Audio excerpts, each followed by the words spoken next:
Hey guys, welcome to my channel with another informative video. So आज हम बात करते हैं हाइड्रोकॉर्टिसोन के बारे में, इसकी mechanism of action, uses, dose, side effects and advice. So पहला है इसका मैकेनिज्म ऑफ एक्शन कि किस तरीके से हमारी बॉडी में वर्क करता है। सो ये एक topically and systemic anti inflammatory glucocorticoid है। टॉपिकली जो स्किन के ऊपर हम अप्लाई करते हैं और सिस्टेमिक जो वेन में देते हैं।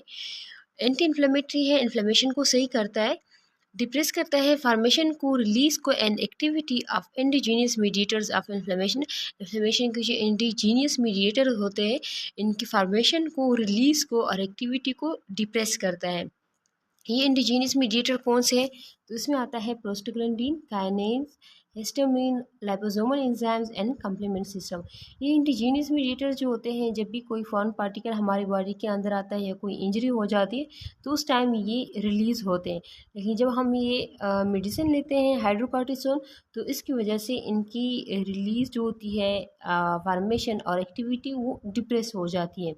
And modify body immune response, और बॉडी की इम्यून रिस्पॉन्स को भी मोडिफाई करता है। सो ये है इसका मैकेनिज्म ऑफ एक्शन कि किस तरीके से हमारी बॉडी में वर्क करता है। अब पढ़ते हैं इसकी यूजेस के बारे में। सो ऑरल, इंट्रामस्कुलर एंड इंट्रावीनियस जो है, तो वो wide variety of chronic disease जो होते हैं तो उसके लिए यूज़ करते हैं। इन्फ्लेमेटरी एंड एलर्जिक डिजीज़ में यूज़ करते हैं ताकि डिप्रेस करें इन्फ्लेमेशन को और एलर्जिक रिएक्शन को। हेमेटोलॉजिकल डिजीज़ में यूज़ करते हैं, ब्लड की डिसऑर्डर है तो उसमें यूज़ होता है। न्यू प्लास्टिक कैंसर में यूज़ होता है। एंड ऑटो इम्यून डिसऑर्डर जो होते हैं, जिसमें हमारा इम्यून सिस्टम जो होता है वो खुद अपनी बॉडी पे अटैक कर लेता है, तो उसमें हम यूज़ करते हैं। जिस तरह रूमेटॉइड आर्थराइटिस हो गया।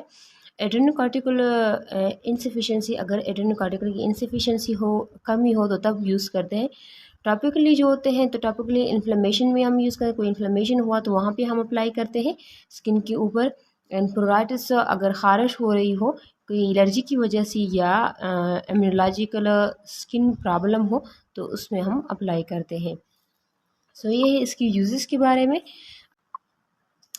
डोज होता है, सो डोज कार्टिकोस्टेरॉइड जो होता है तो उसका डोज डिपेंड करता है पेशेंट के रिस्पांस पे, कि पेशेंट का क्या रिस्पांस है इस मेडिसिन को। एंड डिजीज़ पे डिपेंड करता है कि हम किस डिजीज़ को ट्रीट करते हैं।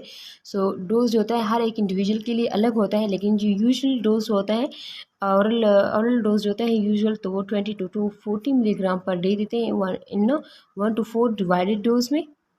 एडल्ट के लिए इंट्रामस्कुलर या इंट्रावीनियस इंजेक्शन जो होता है, तो उसमें हाइड्रोकॉर्टिसोन सोडियम सक्सेनेट देते हैं 100 से 500 milligram every 2 to 4 hour. And जो हम टॉपिकली अप्लाई करते हैं स्किन के ऊपर, तो वो 1 to 4 टाइम डेली अप्लाई करते हैं। तो ये है इसका यूजुअल डोज, और ये अवेलेबल होती है टेबलेट की फॉर्म में, रेक्टल सपोजिटरी की फॉर्म में अवेलेबल होती है, एनेमा की फॉर्म में, injection, cream, ointment, gel and lotion.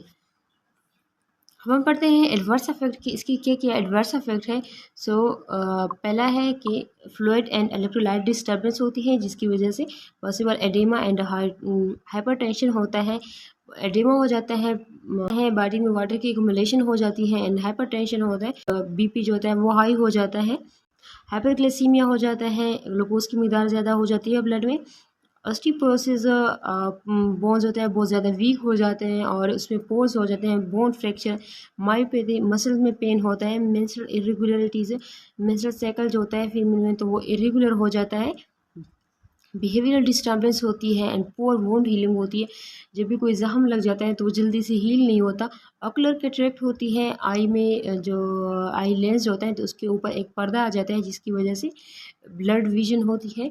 And glaucoma होता है, ग्लूकोमा में क्या हो जाता है, जो ऑप्टिक नर्व्स होता है वो डैमेज हो जाते हैं, जिसकी वजह से ब्लाइंडनेस होती है।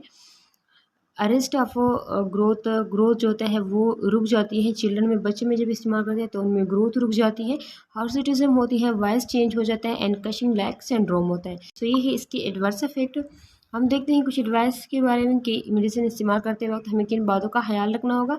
सो पहला है कि take medication with food, medicine जो होता है तो उसे फूड के साथ लेना चाहिए ताकि जेटी जो गैस्ट्रोइंटेस्टाइनल ट्रैक है उसकी इरिटेशन ना हो।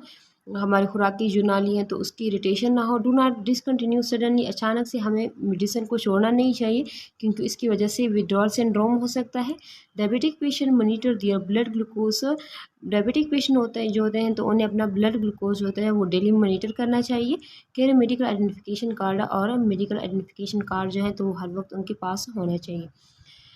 टॉपिकली जो हम अप्लाई करते हैं स्किन के ऊपर तो उन्हें अवॉइड करना चाहिए आई के साथ कांटेक्ट, आई में के साथ कांटेक्ट नहीं करना चाहिए। अवॉइड करना चाहिए टाइट फिटिंग क्लॉथ, जहाँ पे हम अप्लाई करते हैं तो उस जगह पे टाइट फिटिंग क्लॉथ को अवॉइड करना चाहिए, टाइट क्लॉथ नहीं पहनना चाहिए। Avoid mixing with other agent, किसी और एजेंट के साथ हमें मिक्स नहीं करना चाहिए टॉपिकली जो हम अप्लाई करते हैं, अगर फिजिशियन खुद ना करें। Notify your health care provider को नोटिफाई करें अगर अफेक्टेड एरिया ज़्यादा वर्स हो रहा हो या इरिटेशन हो रही हो, वहाँ पे रेडनेस हो, ब्रोजनिंग हो रही हो या स्वेलिंग हो। सो ये है हाइड्रोकॉर्टिसोन के बारे में। ऐसे इन्फॉर्मेटिव वीडियो देखने के लिए चैनल को सब्सक्राइब करना मत भूलिएगा।